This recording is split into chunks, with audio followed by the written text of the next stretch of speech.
Good morning, ladies and gentlemen. Welcome to the Burke County Board of Commissioners special meeting for Thursday, February the 8th, 2024 at 8:15. Madam Assistant Clerk, Kate, doggone that. That's hard to do. We're going to have to change his name somehow. I will note every commissioner present, along with our finance officer and one of her associates and Mr. Attorney and the manager. So the gang's all here. And welcome all of the other folks among us this morning. Thank you for being here. And we'll call our meeting to order. Ask you to silence your mobile devices. And that's a good time for me to do that. And remind you, if you come to the podium there up front to speak, be sure the red light is on. There's a button on that microphone. Be sure to press it. The red light will come on, and we can get you a good recording on our YouTube channel. Gentlemen, you've had this agenda for several days. I'll entertain a motion at this time for approval. Mr. Chairman, I make a motion we approve the agenda. Thank you, Mr. Schmidt. All those in favor signify by uplifting the hand. That is all of us, Madam Clerk. I have presentations this morning. First one will come from our internet service providers. We have with us this morning Steve Brewer from Brightspeed, Zach Chiz from Foothills Broadband, Michael Tank and Joe Prater from Spectrum. And I'll take just a moment at this time because I may forget it later. Mr. Tank tells us he's going to be checking out soon, retiring, and want to wish him well, and we appreciate the work that you've done with us, Mike, over the past years. And I suspect in the last 3 or 4 years, you felt like you've done 10 years of work with all the activity that's going on in this arena. But the best wishes for your retirement and the days to come. So at this time, I'm going to ask our manager to maybe introduce things, and then we'll go from there.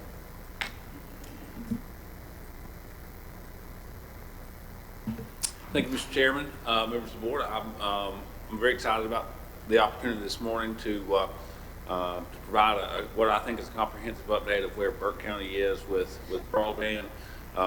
It is, I think, a value add to have the 3 primary providers here with us this morning, so the board can hear directly from each of them on who they are, what they're working on, what their vision is for Burke County, the areas in our county that they would see as priorities, and be able to have some interaction and dialogue there. Before jumping in, I would just like to provide a brief overview of where we've been, where we are today, and where I think we have the opportunity to go, because I think Burke County, at the direction of this board, is leading this arena of broadband expansion in rural communities.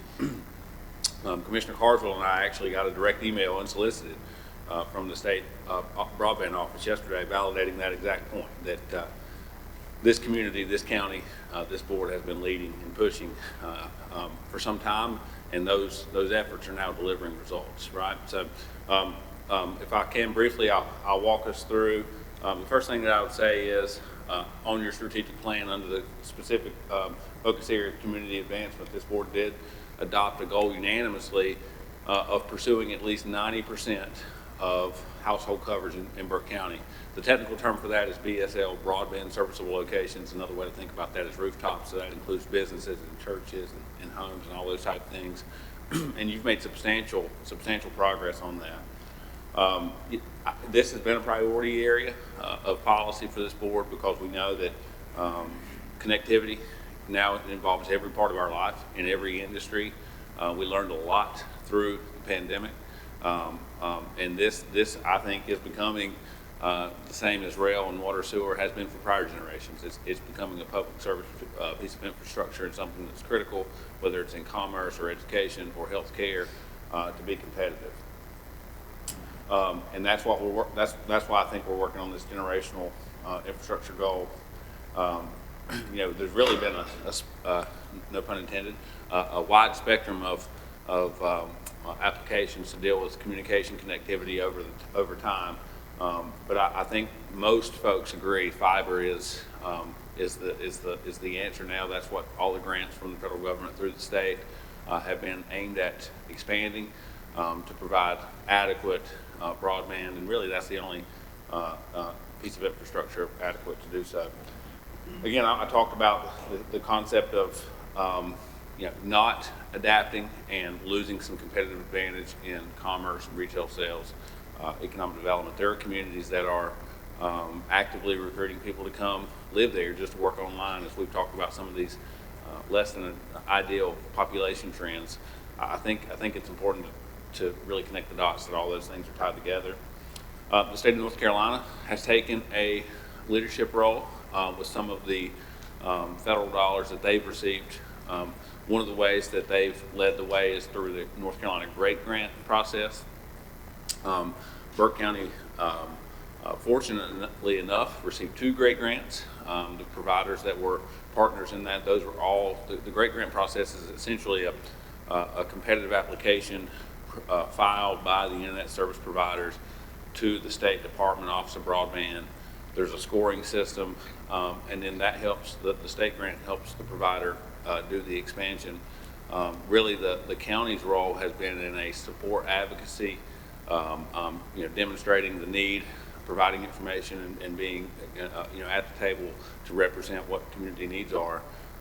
97 counties in North Carolina were able to get a great grant. A few counties got more than one. Burke County was one of those, and we got 2. I would point out that current president Carswell of the NCACC was part of the group led by, at the time, Tracy Johnson for the presidential initiative of broadband expansion in North Carolina. So I point that out just to say there's been a lot of momentum and horsepower around this area for some time. I talked about I said 97 counties. There were roughly 125 grants in 93 counties for a great grant that totaled almost $350 million. So significant investment.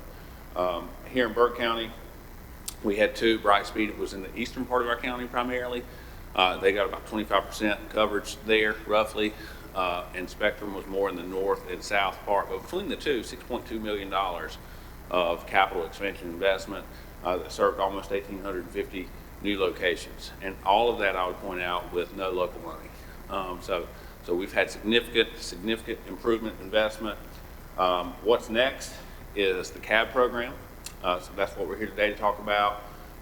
And the CAB program is a little bit different because it does provide the opportunity for some local input. It will still be expansion by the internet service provider through the state, but it does give this board the opportunity to evaluate community needs. I'm pleased to report, as of today, there's only 1,294 rooftops or broadband serviceable locations that are unserved or underserved in Burke County. Underserved would mean, or not served would mean, that they don't have access to at least 100 megs of download and 25 megs of upload. So we've made significant progress. The policy goal of 90% is highly accomplishable. We're really close today. Certainly as we move through the CAB program, I think that's a goal that'll be very, very much accomplished. As of today, we're one of the first 5 counties in North Carolina to be able to implement the CAB program. And after you hear from these providers, and then we show you kind of where we are, we'll be looking today for direction to accept that report and move forward with advancing CAB. As a reminder, we have about $1 million of our ARPA, so the American Recovery Plan, federal grant dollars that specifically are earmarked for CAB, along with a $300,000 state grant. So our contribution is about $1.3 million. To participate in the CAB program, you have to have a local match. That's a program grant requirement. But the state matches that at roughly a 3-to-1 match. So that gives us about a $4 million total commitment to the plan. And when you combine the local and the state grant, which is a significant investment, we think we'll easily surpass 90% of the households. And really, we think we can get over, as we move forward, we think 100% is highly achievable, and for a rural western North Carolina county, we think that is a remarkable feat, and likely something we can accomplish over the next 24 months. So I'll pause there, and if there's no questions to the board, I'll ask Mr. Brewer to come up from Brightspeed. I think he's our first scheduled presenter, and then we can move through with Foothills to follow and then Spectrum. But I'll stop there and ask if there's any questions first, Mr. Chairman. Any questions at this point? All right, seeing none, carry on. Mr. Chairman, Commissioners, my name is Steve Brewer. I'm Director of Governmental Affairs for Brightspeed, and I am delighted to be here with you today. I do have a few slides that I'd like to share with you. First of all, been a transition to Brightspeed, so let me give you, if you don't mind, if you would indulge me for a few minutes, I'll give you a brief history lesson. Apollo Global Management, a very large private investment firm, went into negotiations with Lumen a little over a couple of years ago. Lumen was the parent company of CenturyLink. And ultimately, that ended in a transaction where local assets across 20 states were sold to Apollo Global Management, and ultimately, those assets are now being marketed as Brightspeed. March of 2022, Apollo Global Management announced that Brightspeed would be headquartered in Charlotte, North Carolina. So very excited about that. North Carolina is the largest of the 20 states insofar as assets go.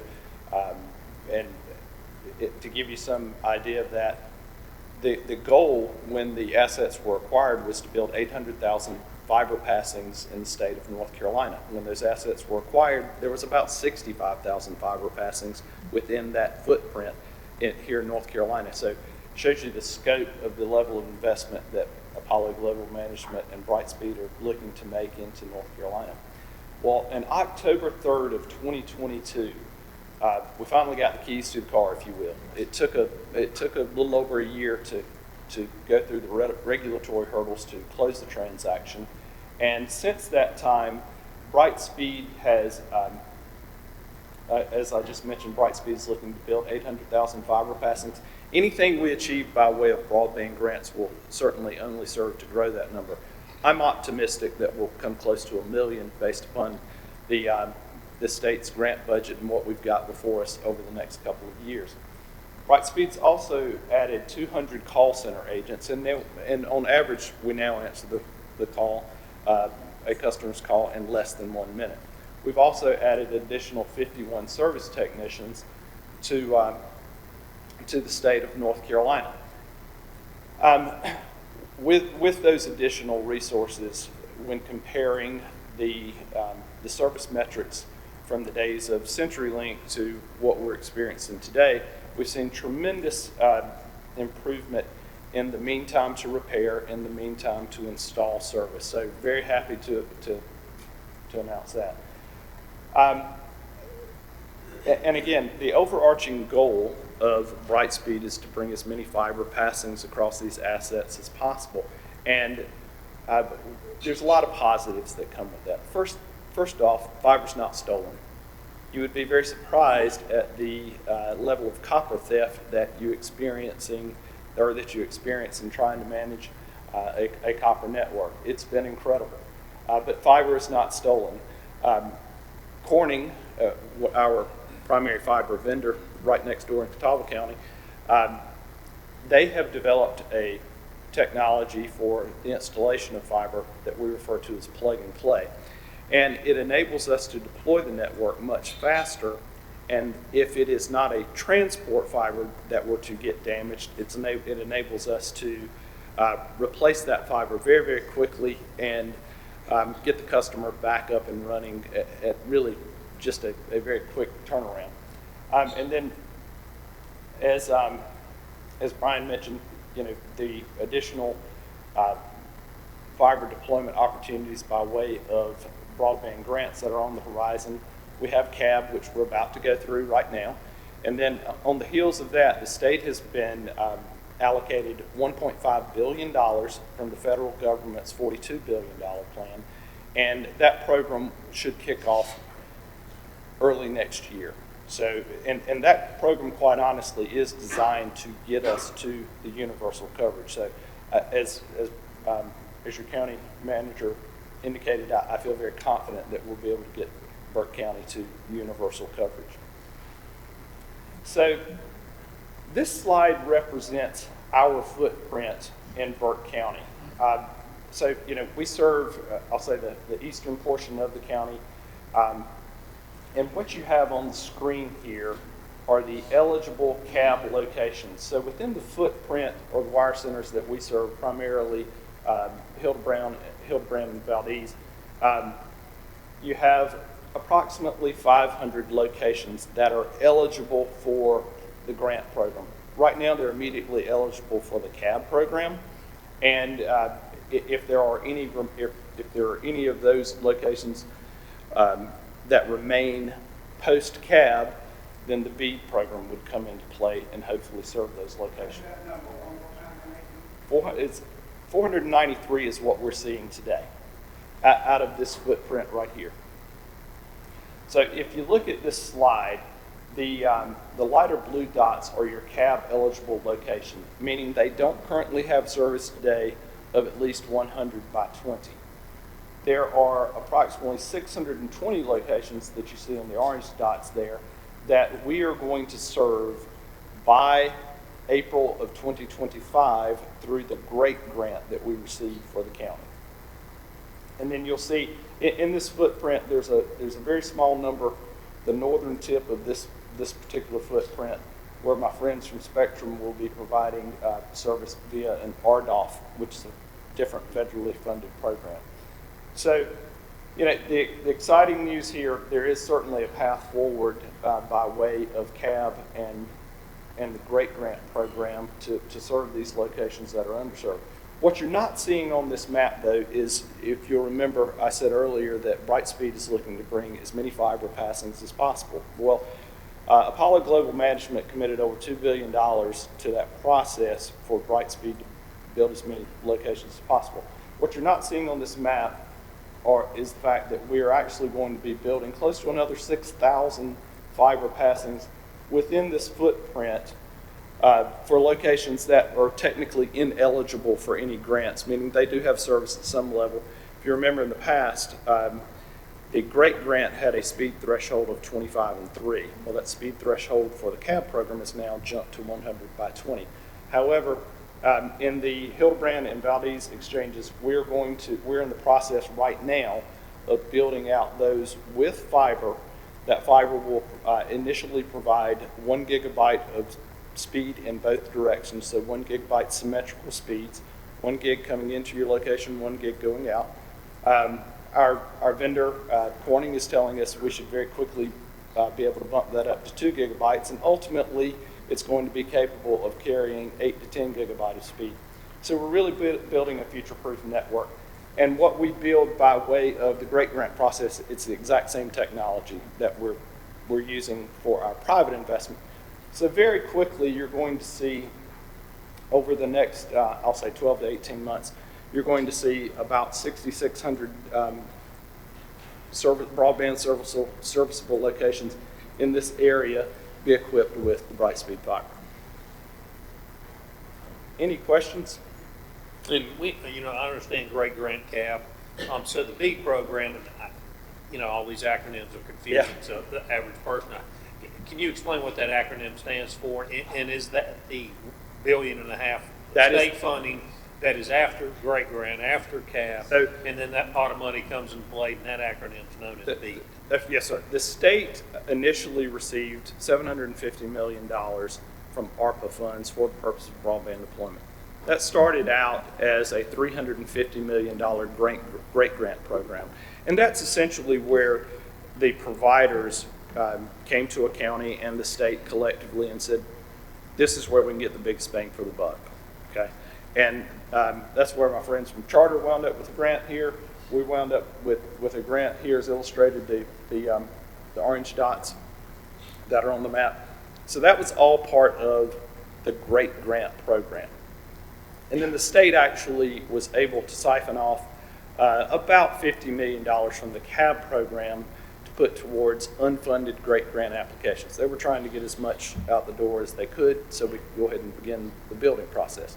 So yes, now we are we're right on the cusp of CAB. and that stands for Completing Access to Broadband. Any decent piece of legislation must have an acronym that goes with it. It's just how it works. But initially that was planned to be a $400 million. Because of the way the statutes were written, the state was able to move some of those funds to fund unfunded great grant programs. So the state roughly has about another $350 million that it can fund through CAB. On the heels of that, though, the federal government has allocated, the federal government had a budget of just over $42 billion. North Carolina received $1.5 billion of that. So the ARPA money that funded CAB and GRATE has to be encumbered, has to be awarded by end of year 2024. Right on the heels of that, we will go through the BEAD process. The way the statute is currently written, the process used in GRATE and CAB was to work for BEAD. However, the federal government placed some additional requirements or some different requirements on how the money is spent, how it is accounted for, the compliance and whatnot. So you will see, I feel confident, when our North Carolina General Assembly returns to session, April, May timeframe, you will see some tweaks to those programs.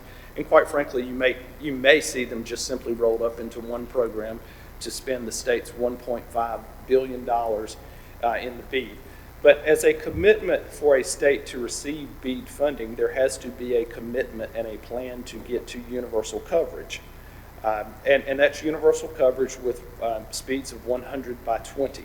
So obviously when we put fiber in, you're going to, at a minimum, get a gig speed available to you at your location. So that greatly exceeds the federal requirement of 100 by 20, as our symmetrical gig product is basically 940 gig in each direction. So you're significantly exceeding the federal requirement.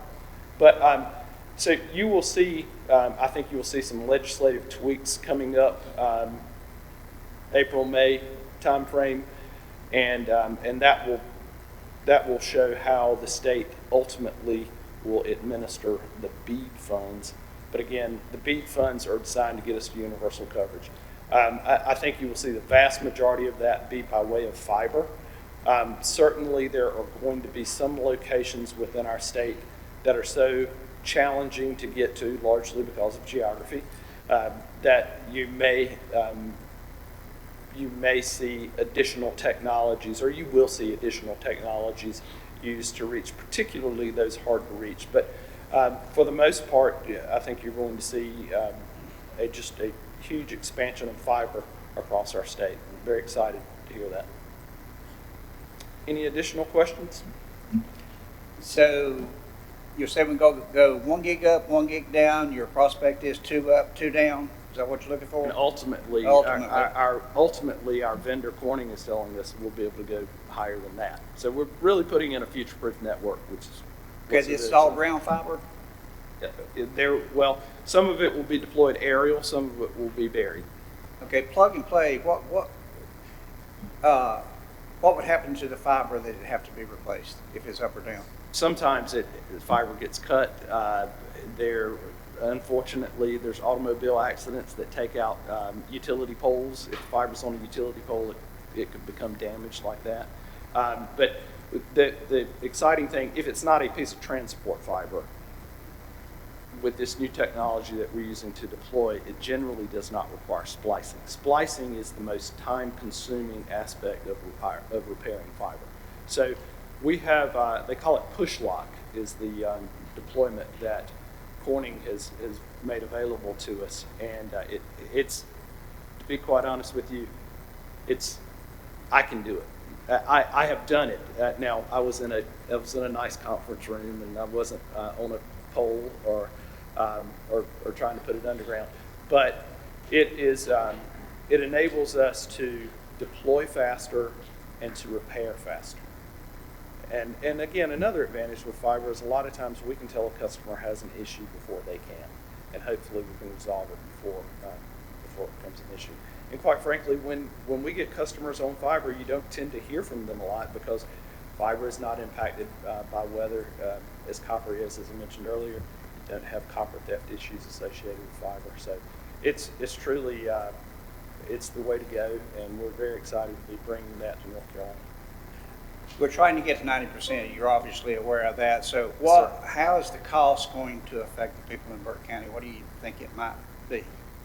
You mean the cost for the monthly service? Yes, sir. So right now, I think we've got a promotion going on, and it's $79 for 1 gigabyte.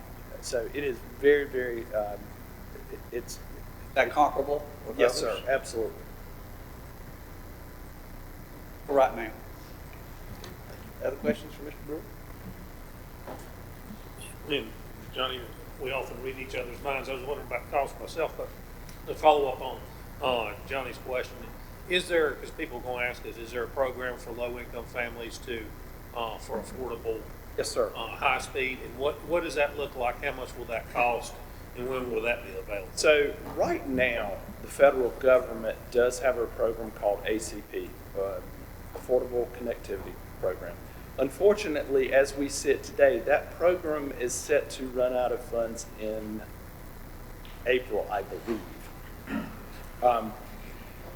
There is a lot of pressure on Congress right now to refund that low-cost program. So all of the providers are very interested in seeing that happen. There's lots of work going on in DC to extend funding to that program. Brightspeed, as we sit today, has seen fit to match that. So the federal government has a $30 subsidy, if you will, for low-income households, and they have a process for vetting the low-income households. For those individuals that are eligible for that federal subsidy, we are matching it. And we actually do have a product that is $60 a month. I want to say, I think it is our 200 gig by 200 gig product, 200 meg by 200 meg product, which is still twice as fast as the federal requirement to meet broadband. So essentially, we could get those low-income households on network for free. It will require some sort of extension of the ACP program. And again, there is a great deal of work going on at the state level to encourage the federal government to extend that program, and then within the federal government. It certainly has bipartisan support that I am aware of, but as you know, things tend to move very, very slowly in DC. And to date, that a longer-term solution has not gotten across the finish line. Unfortunately, 40% of Burke County is eligible for ACP. That concerns me as we move forward is to get the best product we can at the best cost that we can for the citizens of the county. So, and then I'm concerned about BEAD. I don't know that we know the end product of BEAD yet. I don't think the federal government's actually told us what we can or what we cannot do. Is that true? Well, right now, what all states are doing is submitting their plan for administering the BEAD program to the federal government, and the federal government has to approve that. So before end of 2024, I do think you'll see a North Carolina plan that has been fully approved by the federal government, and then they will commence the process in early 2024. But all states, well, I can't say for certain that all states have submitted their first round of how they plan to administer the BEAD program, but North Carolina certainly has. In your current great grant plan down in the eastern end of the county, how far are you along with service for those folks down there? So we are under contract to deliver that service no later than April of 2025, which we're certainly on pace to do. As I mentioned earlier, we're in the process of building fiber to the prim using our own private investment dollars right now. I mean, much of it will be completed in 2024, and then off of that, you will see those great grant locations built off of that. Okay, and they're getting a gig up and a gig down? Yes, they'll be capable of that. Yes, sir. Okay. Yeah, everything that we're deploying by way of fiber will initially have that speed offering, and then we do anticipate upgrading that in the near future. Thank you. Well, thank you for your time. If you don't have any other questions, I appreciate the opportunity to be here today and look forward to continuing to partner with the county to get us to universal coverage. Thank you. All right, thank you, Mr. Brewer. At this time, we'll hear from Zachary Chiz from Foothills Broadband. Zachary.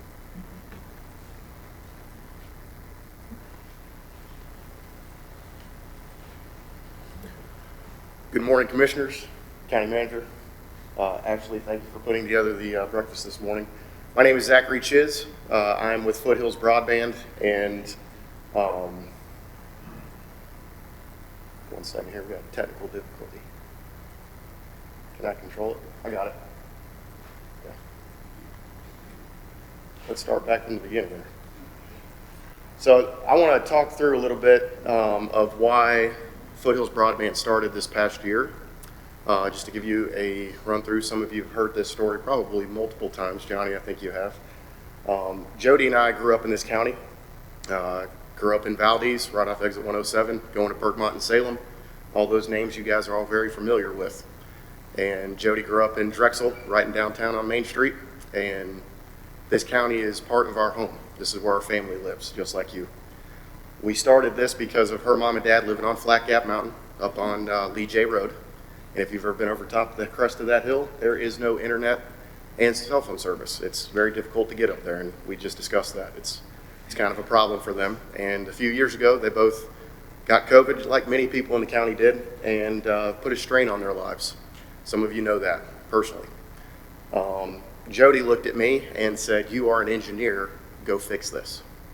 So, being a good husband, we started out on that venture just to start on Flat Gap Mountain. What would it look like to get internet up there on top of the mountain? And it kind of evolved into what Foothills is today. With my previous training and where I come from in my background, my father has been a fiber splicer my entire life. I grew up with a fusion machine in my hands. When I was 6 years old, I knew the color code for fiber before I knew what the reading rainbow was. I'm very grateful for my father training me in that way. Went to civil engineering school at A&T in Greensboro, and then started working at Corning and did 7 years at Corning as an engineer. My last job at Corning was a sales engineer, selling the products that our colleague from Brightspeed was just talking about. So again, I like this industry, I love this industry, and I love my town. So we started down this path because of my mother-in-law and father-in-law, and I want them to have a relationship with their grandchildren.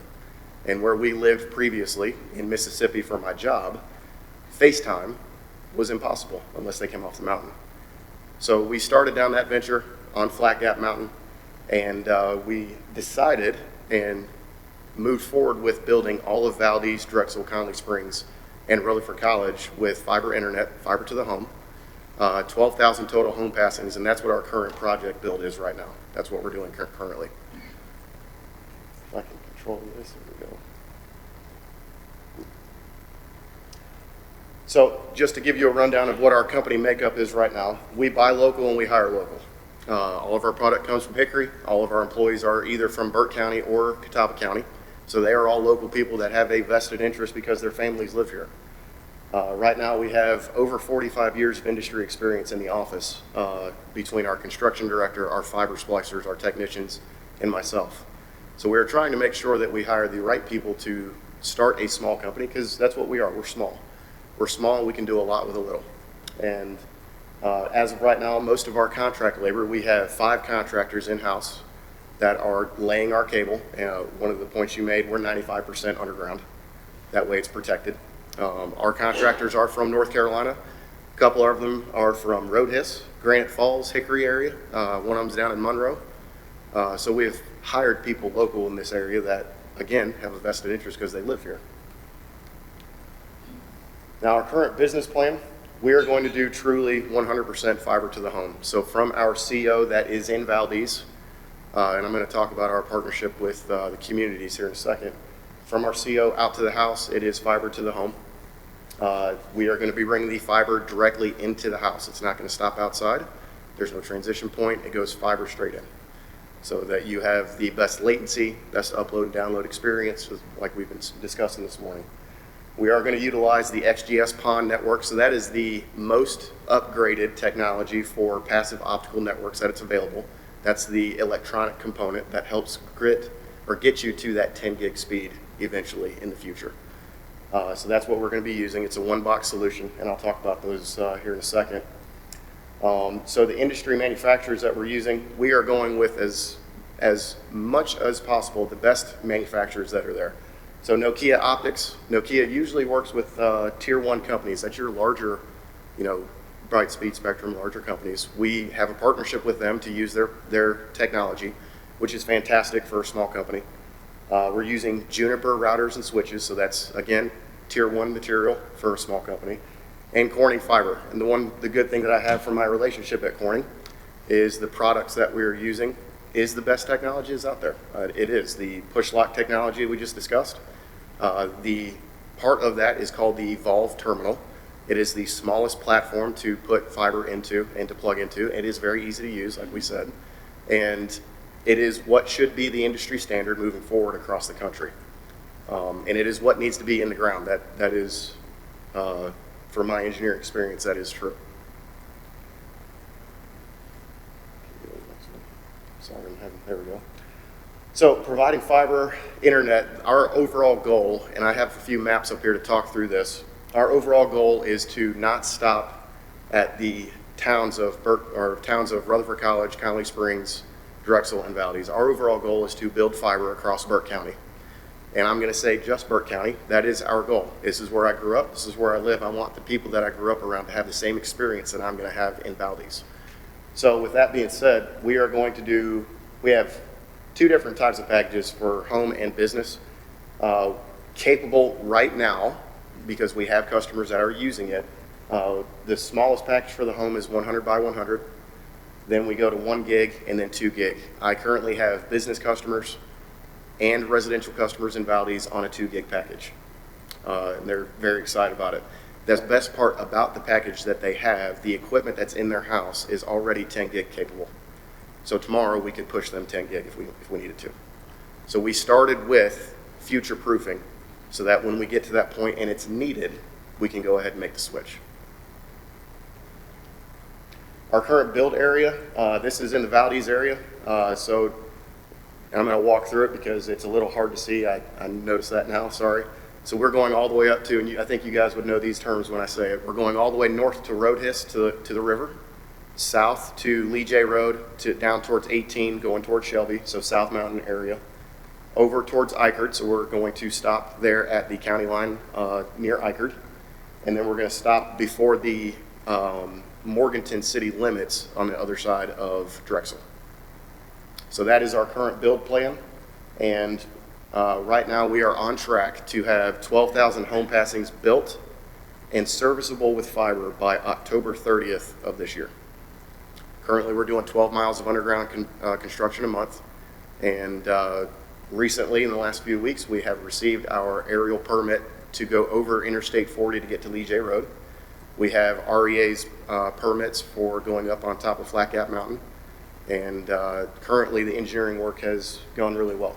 So in these areas that are in the downtown areas of Valdez, Drexel, Connolly Springs, Rutherford College, we are going to keep it underground.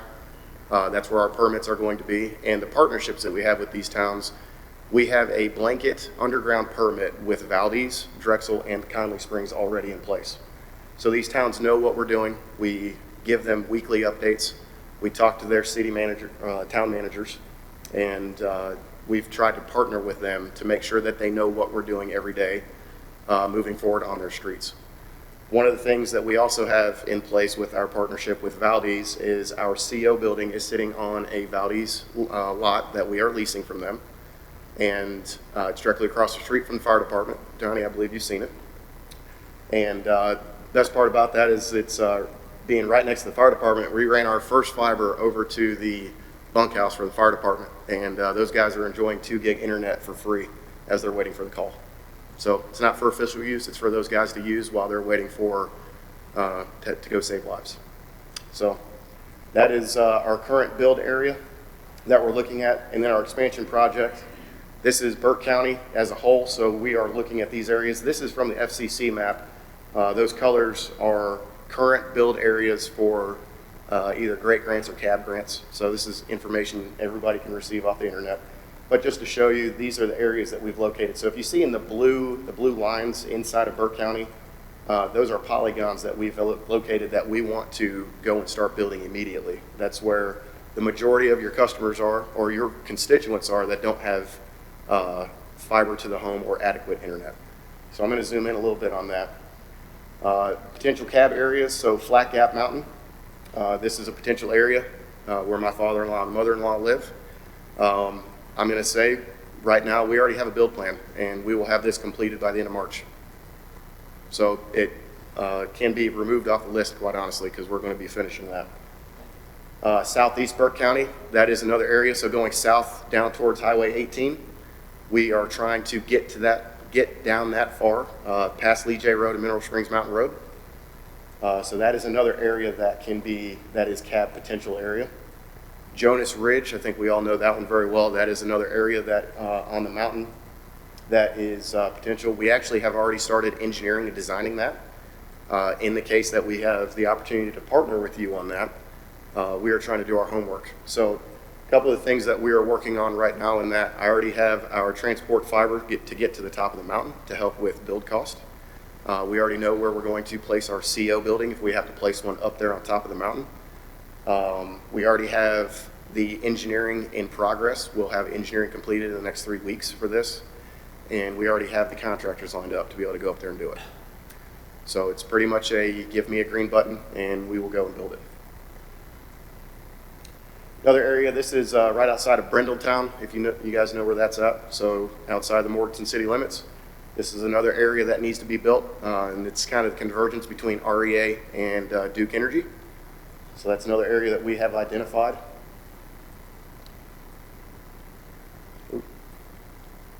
I think that's it. So just so you guys know where we are, Jody and I, we really are doing this because we love this community. My family lives here, and they are the people that you guys serve as well. It makes it easier for us to partner on that because we have the same love for this community, and I think it makes it a good partnership to go forward with. We will be continuing to build fiber. This is not us building our fiber in these towns is not contingent on the CAB funding. We are doing it with it or without it. We would love to be able to partner with you on it. And helping Burke County save money, Johnny, to your point, we want to help the county save money, and that's helping get to a streaming service. You know, getting to using broadband the way that it needs to be and the technology that's been available and should be available to this county. Any questions? Yes, sir. Sometimes I still think printing presses and books are technology. Can you explain to me what you mean when you say CO? Yes, sir. I'm sorry about that. So CO is a term, that's your central office. So that's ground zero for where our fiber generates from.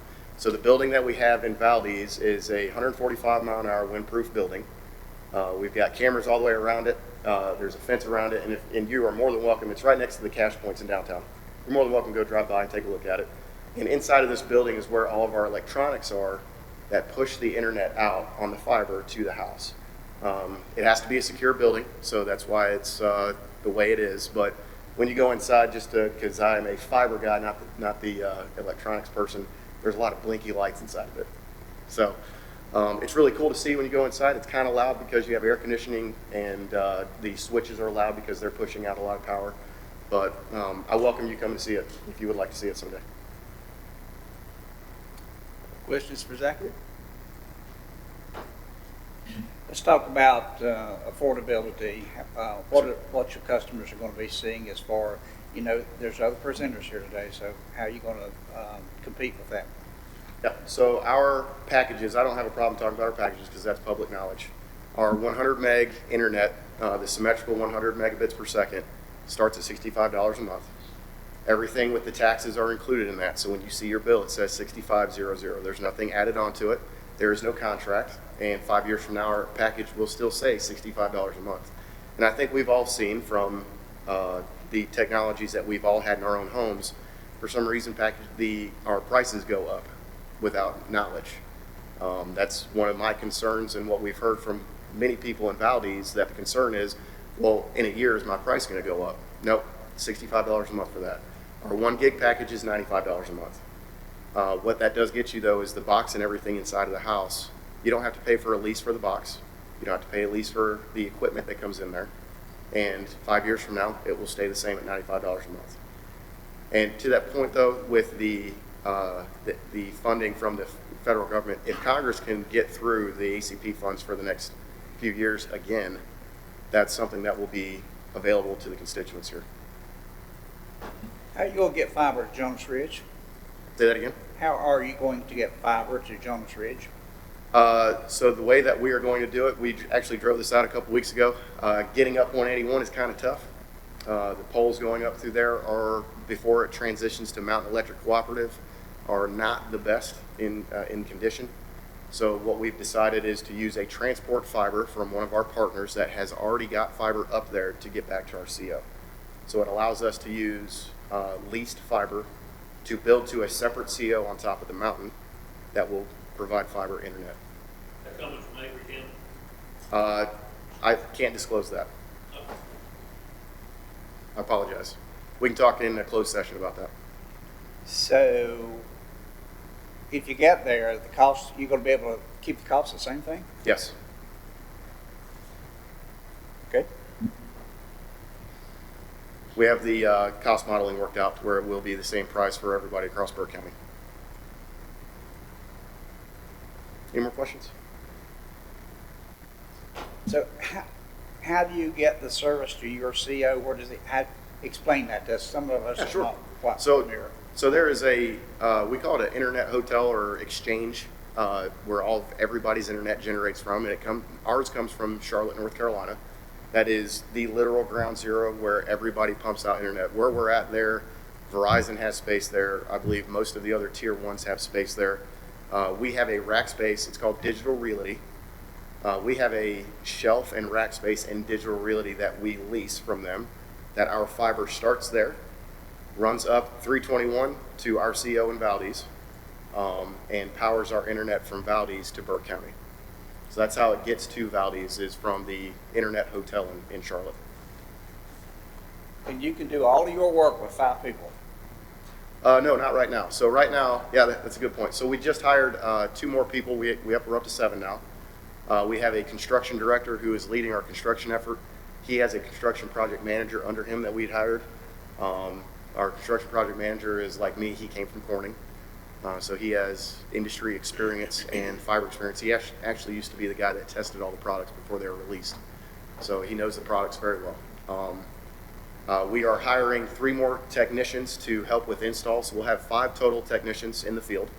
We are hiring a CSR. We extended an offer this past week to be in the office.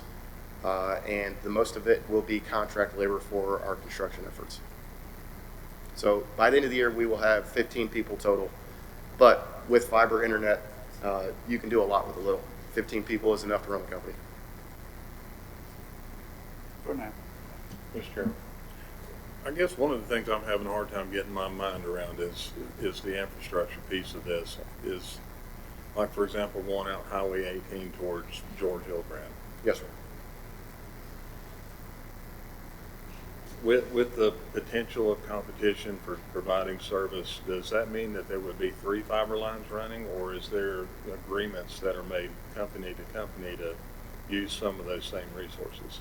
Nope. So we are completely independent on our fiber. We own and operate our fiber and the pipe that it goes in. So as of right now, there is no agreement between the other providers that are going to be in the county. But for us, as we run our fiber and expand it out from Valdez, our limit is where do we want to stop. So we're going to continue to run it to the edge of the county and past the homes that are there. If they take our service, great, but it'll be available to them. My biggest concern is taking care of our families that are here. And I know it's not going to be for everybody, but it'll be available to them at least. I was just curious how that worked. I know you guys, anything overhead probably have to work out agreements with power companies, use the poles, We do. that kind of So we have agreement with the NCDOT, with Duke Energy, with REA. I'm going to start working on Mountain Electric up in Jonas Ridge. We have agreements with the towns, and eventually I would like to start working on the same thing across the rest of the county. But as of right now, we have the agreements in place to build what we need to, outside of Morganton city limits at least. I know in the late 80s, maybe, I don't remember the timeline exactly, but it seems like I remember hearing something about undeployed assets being put in as other projects are completed. Is there a percentage of that in the county? In other words, do we have fiber in the ground already or overhead that's not deployed? Yes. For us, yes, right now. We are, the way that we do our construction, we put the pipe in the ground first, and then we run the fiber into it. Now, the next step that we have, because there's always going to be splicing, we have to splice in the push lock or the evolved terminals that we have. That's the plug and play technology that allows you to get right outside the house. So, for example, if somebody cuts their drop in their yard, we can go out there and plug it in right away. It is the best available out there. But with the fiber that we're laying, we put the pipe in first. If we have to use pole permits, which we have to go over across Interstate 40, we hang the fiber, then we have to splice it in. We test it to make sure that it has light on it, active light, and then we deploy it. And when we deploy it, we use our back office system that we have. It's a partnership we have with a company called Fibersmith Vision. We can send a automated email to customers that have already pre-signed up that it'll say, hey, it's time for you to schedule your install. Go to this calendar and schedule, and they can put their name on the install calendar. And if they don't ever want to talk to us on the phone, they don't have to. Or they can make a phone call to our CSR and schedule it. So that's how we have it deployed right now. As of right now, though, we have right at 17 miles built.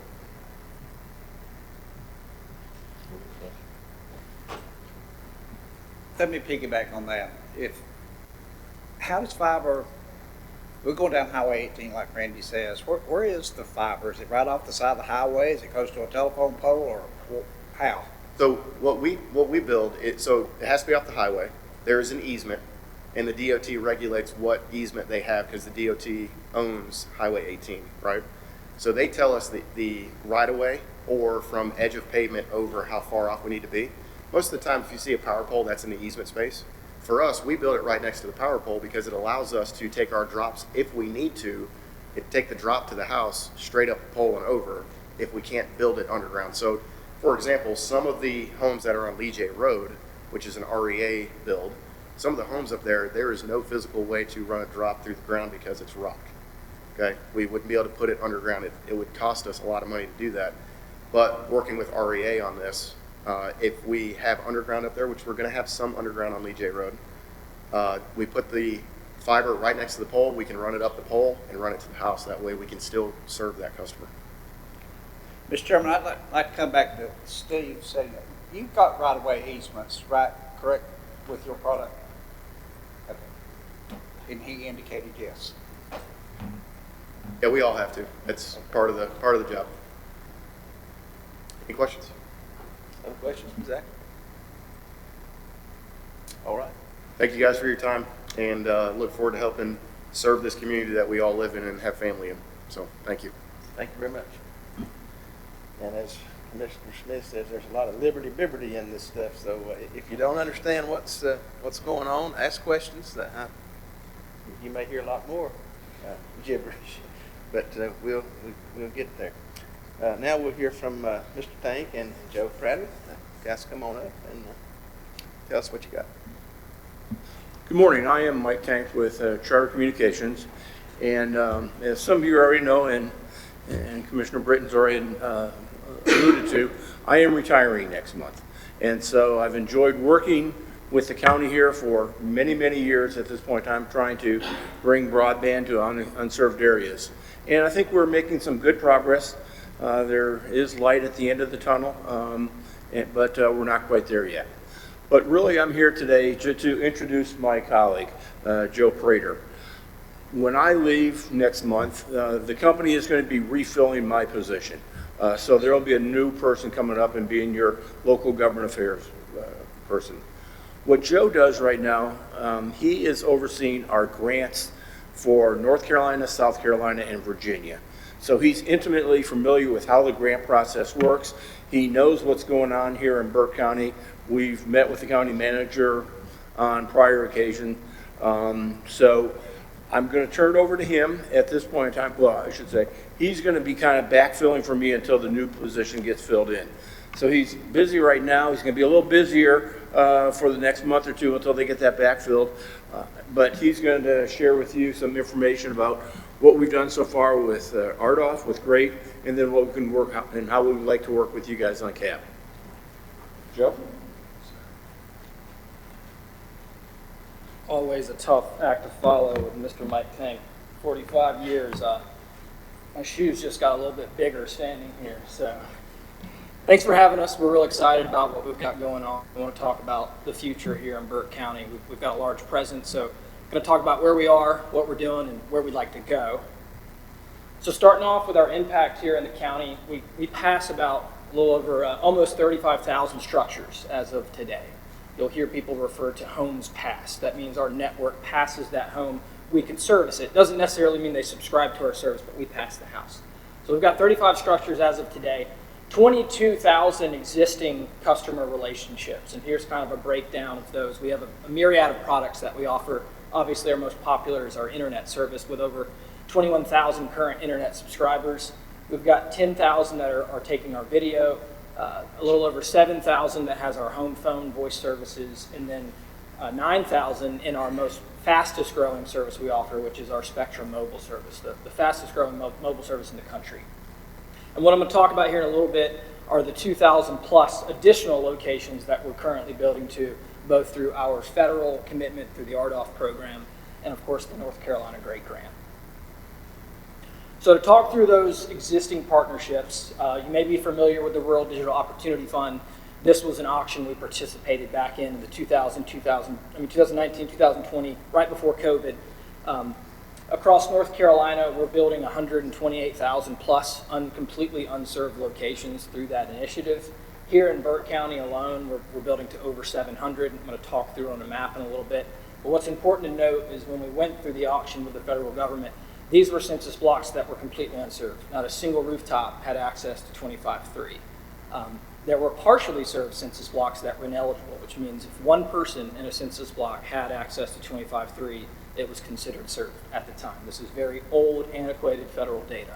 But the point being here, we got about $1.7 million from the feds to build this. We are on track to complete it in the first half of next year. We hope to complete it sooner than that, but definitely by Q2. In the Great Grant, which we won 1,119 specific locations through that program, which is about 110 miles of fiber. We were awarded, as you see up there, about $3.8 million from DIT with another $1.6 million investment from Charter. We are on track to finish that next year as well. And I'm going to talk about how we're leveraging both our existing network and these ongoing builds for the future of expansion here in Burke County. So here's a look at where we are in Burke County. The gray here is Charter's existing network. The dark purple there means that it has gig access. I think we're all familiar with in Morganton, Compass there is providing gig service. So that's what that dark purple is there. This is all based on FCC data. The dark blue areas are what we're building to RDOF. That's what we're going to be finishing here by first half of next year. That's our commitment to the federal government. No cost to the state or to Burke County on that. That's all between us and the FCC. The kind of lighter pink areas are areas that are considered unserved. And so and all this is also from the state's map. They use the hexagons. I think you've seen a lot of their mapping that become very advanced in that. But what the dots are there are based on the state's eligible location data, are the one that we have identified that we would like to go after through this initiative. Keep in mind that data is currently in the protest period. There's 2 protest periods for the state's map. We just completed the first, which is where ISPs and counties can make challenges to the map across the entire state. I think the state is in the process of sending that finalized county-specific data to Burke County, where you will review, identify priorities. Then there will be a second final challenge at the county level prior to the posting on RFP. Yes, sir. Mr. Chairman, just a quick question as we're going through here. RDOF. Yes, sir. You know, there was some frustrations with that program because you see this has a 6-year timeline. And so when these new opportunities that came to fruition, we're getting phone calls saying, are we going to participate, cap, great, whatever it may be. But if you were tied up in a area that was covered with an ISP that has the rights through RDOF, they were just out of luck. And so, in other words, there wasn't a 2-year, there was no foreseeable future for them to get the RDOF in their mind, because you're talking about a 6-year timeline. And so, I'm sure you've heard that. So specifically, because I'm going to get calls on this, we all are. So when you say you're going to be completing your RDOF coverage by next year, that's obviously a lot earlier than 2027, I think it was, you had to do it. So, and so as you're going through that, that is, people, because people, this is a nebulous idea to them saying, you know, we're just out of luck. Right. And so that has been a frustrating thing with that whole program. So it will be done next year. Yes, sir. Okay, That's what our just want construction clarity crews on are that. reporting. Yep.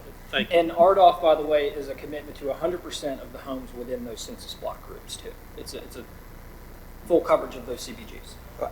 As you know, Joe, I am not a proponent of RDOF, and I've made no bones about it. Yes, sir.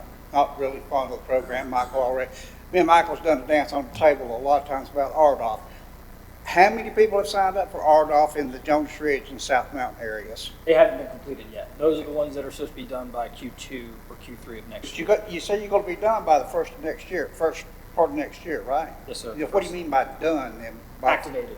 Customers will have active service to their homes in those areas by the end of the first half of next year. So who's signed up? It's not activated yet. They don't have access to the actual service yet. I'm saying the construction will be completed, network will be activated. Let me by the first rephrase the day. question. How many people do we think will be signing up in those two areas? But that I don't know. We don't have a clue. I'm sorry? We don't have a clue. We don't have a guess of who might sign up. We don't. Okay. No, sir. Joe, can I check correct that one? Sure.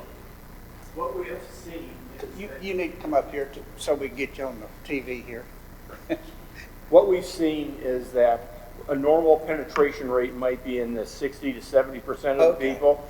What we've seen though in these newer areas like this are generally higher than that. So we would think that we would get a penetration rate or take rate of at least that amount and then possibly even higher than the 60, 70%. Okay, let me ask you this. How have you marketed RDOF in those areas? What our game plan is that once those areas become activated, and Joe will probably talk a little bit about the construction process, but once they become activated, then we will have a direct sales team that will go out and go door to door and contact those folks. And there will also be a direct mail piece that will go out as well. Okay. Sorry, Johnny and I are kind of hogging this a little bit, but we've been dealing with this a long time. So, and also the perception was on RDOF that, say it's your company that has the rights to RDOF grant.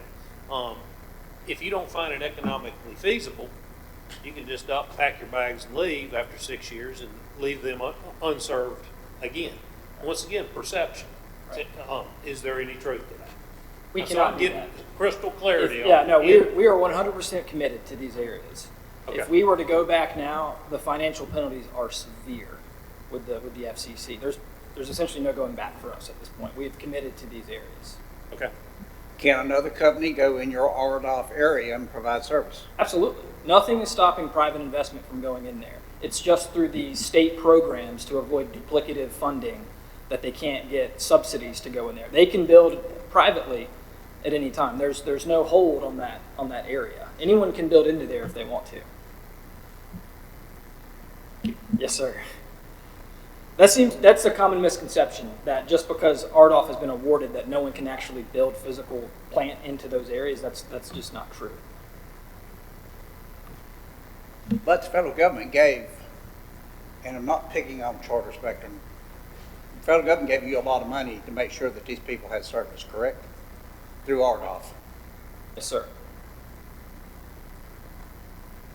I'm just trying to make sure we get South Mountains and Jones Ridge, they've suffered a lot, because of the topography. That's all I've heard for 10 years is the topography of Burke County.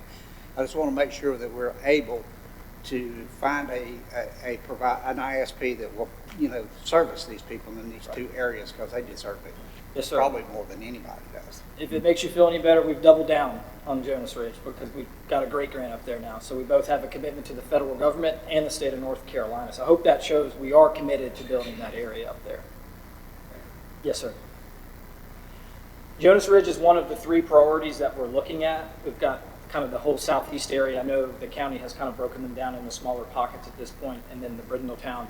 But what's most notable about all of these projects is the reason why we believe we're in the best position is their proximity to our existing network and the RDOF that we're completing next year. And that's why all of these locations that we have identified here, based on the ARPA funding the county has available for the program and the structure of the matching funds required, we are confident that we can actually go after all of these locations through a partnership with the county to maximize the funds. Again, we're able to do it in an efficient manner based on the proximity of our existing network and the RDOF that we're currently building. So to talk through about our services, we have our standard 300 meg package, our 500 meg package, and a gig package. I know affordability, again, is a big thing. Spectrum has had what we call our Spectrum Internet Assist package. We've had it for at least 10 years, I believe, which provides to low-income homes, folks that are on SSI, free or reduced lunch. Anyone that's eligible for those programs are eligible for our affordable package, which right now is 100 meg, and it's for under $20 a month. As Mr. Brewer mentioned, the ACP program, which is unfortunately likely going to be sunsetting here later in April. We are a participant in the ACP program too, so right now folks that are using that $30 credit are getting that package for free. But of course, as ACP does sunset, we will continue our Spectrum Internet Assist program that we've had in place for years. It's important for us to always have something that's affordable. And I'll talk through the pricing of those three packages in a second, but of course I want to talk about, we do have our video service. We just launched a new joint venture project with Comcast where we have a box that's called Zumo, which will carry our standard video package, but you can then add in all of your other streaming packages, your Netflixes, your Hulus. It combines them all into one. We'll of course have our standard home phone, and as I talked about earlier, we have the fastest growing mobile service in the country, and I'll talk about some great bundling deals we do with that. So here are the promotional prices for those three packages. $49.99 will get you, for a month, will get you our 300 meg, that's our flagship service. You can get 2 mobile lines through our Spectrum mobile service in that same price as well. So bundling this, obviously, if you have our internet service and you have our mobile phones, the Wi-Fi on your mobile phone will offload most of the data onto our network, causing less dependency on cellular data. So we're able to bundle those packages. Our 500 meg is $69.99 a month, and then our gig package is $79.99 a month. And I'd like to open it for questions. If you need me to go back to a particular slide, happy to do that too. Any questions? Mr. President, no more questions for me. I was just sitting here wondering why I'm paying you $359 a month when I look up there at that screen. Well, And I do bundle. yes, sir. Well, You get a lot of video, John. I guess. So say you've got a lot of bandwidth over there. Any other questions? Thank you very much. thank you all. Appreciate all of you guys sharing your plans with us this morning. I'll ask our county manager to kind of wrap things up here and tell us where we head from here. Thank you, Mr. Chairman. I echo your sentiments to our three partners here. We have a broadband committee here with the county professional staff, myself, and some of our folks from mapping and GIS and IT, and we've been meeting regularly. And all three of these folks have been a huge part of getting us to where we are. I do think it's an exciting time. I put a map over to our right here that we found dugouts from, I think, 1996. Is that right, Margaret? Where broadband expansion was being talked about in 1996 in Burke County. So it's been a conversation for a long time. It's been a priority of this board for a long time. And I think that we're finally to the intersection where we're able to make some meaningful difference. Again, I would remind you, and I know we talked about it at the beginning, I think as we move through the CAP program, certainly the policy goal of 90% is within arm's length.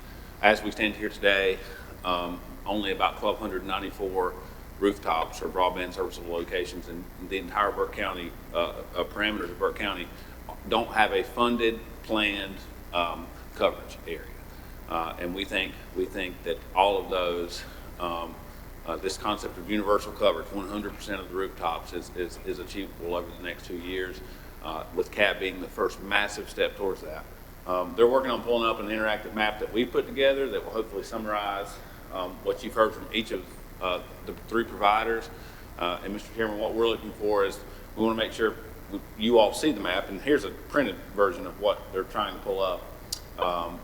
But following that, if Did there's our any, internet go down? Yeah, who provides to this building? That's right.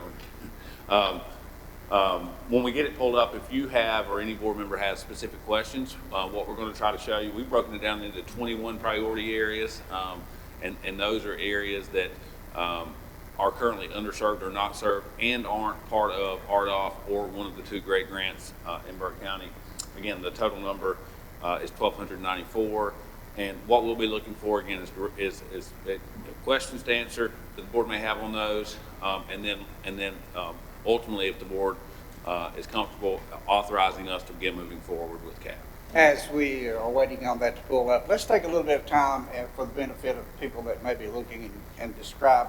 I think all of us are pretty familiar with GREAT. Let's talk about CAB a little bit, the process, and how monies are interconnected between the county and the state. Could you do that? Yeah, sure. So, Please. This continuing access to broadband is the next grant process administered through the state, through the Department of Information Technology, specifically the Office of Broadband. A gentleman by the name of Jeff Brooks is over the program there at the state level, and essentially it requires it's the first process that has allowed for really an interactive dialogue between the local leadership and the state and the ISPs. And you have to, this is the first time to this point, again, $6.2 million of grants have ran through the Great Grant Program in Burke County with no local dollars involved at all. Served about 1,850 households. There's 1,294 left that we're trying to address through CAB. CAB does require a local match. We have set aside federal dollars through ARPA of about $1 million and another $300,000 of a state grant. What we're able to do through CAB, the state offers roughly a 3-to-1 match. So for every dollar that the county puts in, the state will match that 3-to-1. We have 1.3, so we end up with about a $4 million total capital expansion budget. And essentially what will happen following today, if the board agrees with these areas of priority, we will communicate these priority areas to the state. The state will put together an RFP, a request for proposal. They'll solicit private ISP applications, evaluate cost per passings, and then award. The state will be the awarding agency to the ISP, similar to GREAT and RDOF, but with local input, priorities, and with local contribution of funding, and we'll maximize that $4 million investment to cover as many of these as we can, and we think we can get pretty close to all of them. Is that helpful? Excellent. Thanks, sir. Any other questions before I jump into this? All right, so what you're looking at, and I'll draw your attention to the red dots with yellow circles. If you could add up all the red dots, that would be the 1,294 unserved BSLs, broadband serviceable locations, rooftops. The green dots are the awarded great grants, but for this point of discussion, these are the areas that remain to be our area of focus during CAP. So as you're looking at it and getting close to it, this is an interactive map, so if there's an area that you want to see more detail, we can certainly zoom in, we can get to a neighborhood level, we can look at the street view, but I can, in area of quantity, the way we've numbered them is just from north to south. It's not area of priority or quantity of BSLs or anything like that. It's just a way to identify those areas. I would point out, I believe Jonas Ridge is the highest area of count with 340-ish thereabouts. Followed by, I think that Brindletown area is the next highest unserved or underserved, 370. So again, Mr. Chairman, I just wanted the board to be able to see this, understand these are the priority areas that the Broadband Committee has developed in communication with our ISPs and with the information we've got through the FCC and the State Department of our Office of Broadband. And we are confident that we can address most all of these through CAB if the board endorses this and authorizes us to move forward. All right, thank you, Brian. Gentlemen, we've heard a lot of information this morning, and I think I can say from a utility perspective that these 1,294 locations will be and are the most difficult locations to serve. You might think of those as what we often refer to in my world as the onesies and twosies. They're out there, they're all alone. Costs a lot more to serve that one person that's, you don't necessarily pass by 10 more to get there. So those are the most difficult locations. I appreciate the work that Brian and our professional team have done to bring this map together. It gives us some good information to send to the folks at Raleigh that'll be administering this program to give them some areas to work with. So if there are no further questions, I would entertain a motion that we accept this report, and also is it advisable that we accept this map as what we're going to send to folks at CAB? Yes, sir. I think that's wise. Okay. Before we go there, Mr. Chairman, a few things I'd like to say. I think we have spent an enormous amount of time on broadband over the years. I think Madam President from the NCACC for her initiative last year, her presidential initiative to ensure that broadband is pushed out into areas. I actually spoke with her yesterday on the telephone and was telling her what we were doing in Burke County. She was quite jealous because she's from Washington County, so she doesn't have anything. Unfortunately, it's her presidential initiative, and she almost cried yesterday when I told her all the great things that were happening here in Burke County and what we were looking at to get done. As far as NCDIT, I just want to do a personal thank you to Nate Denny and Marissa Angie, and especially Jeff Brooks. He spent a lot of time here in Burke County with us talking about broadband. I actually sat at Timberwoods Restaurant with him, and he used up 23 napkins drawing out on an ink pen. I still have those 23 napkins and all the acronyms that go along with everything that's been presented to us today. Gentlemen, I don't think we're in a better position than we've ever been in to make a great decision of how we want to move forward in Burke County to ensure that the citizens of this county receive some kind of broadband that is affordable. I think we've heard from all three of our providers, and I want to thank all three of you for being here today to make your presentations.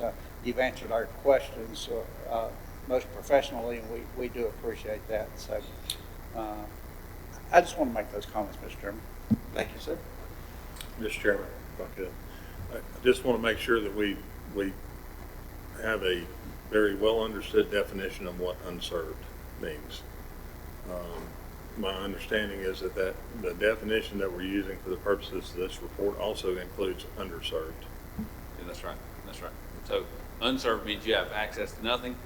Underserved means it doesn't meet the definition. And each cycle, he mentioned RDOF was a 25-3. Then Great Grant was a 120. So, but that is a definitional term. Unserved means you have access to nothing. You do not have, the opportunity to acquire. But yet, you're right, sir. Well, I would just about argue that I have access to nothing about 6 hours a day. Even though I do have some service, I won't say from who. Other questions, comments?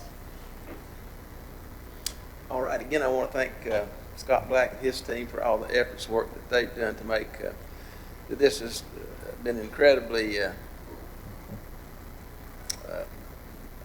difficult. Probably not exactly the right word, but I know it's been a lot of work to put all this information together, get it in a form that we can present to our folks in Raleigh to help us get to where we want to be. So I thank you to all you guys for that as well. So, Chairman, I'd like to go ahead and make that motion, if it's okay, acceptable at this time, that we accept the county manager's report, that we accept this map as our priority areas in Burke County, and that the county manager take the necessary steps to move forward with the state of North Carolina NCDIT for whatever happens from there. all right, thank you, Mr. Carswell. All those in favor signify by the uplifted hand. And that is 5-0. Thank you, Mr. Manager. At this point, gentlemen, we've heard all the information, and are there any other discussions along these lines that you'd like to have before we finish our meeting? I think the discussion has been robust, and we've had lots of questions answered. And again, want to thank all of these guys for being with us this morning, updating us on where you are and what your plans are. And we look forward to continuing to work together with each of you to meet the needs of our folks here in Burke County. Any question, comment from anybody? Hearing and seeing none, I'll entertain a motion to adjourn. Motion to adjourn. Thank you, sir. All those in favor signify by the uplift of the hand. 5-0. Thank you very much. Again, thank you all for being here this morning.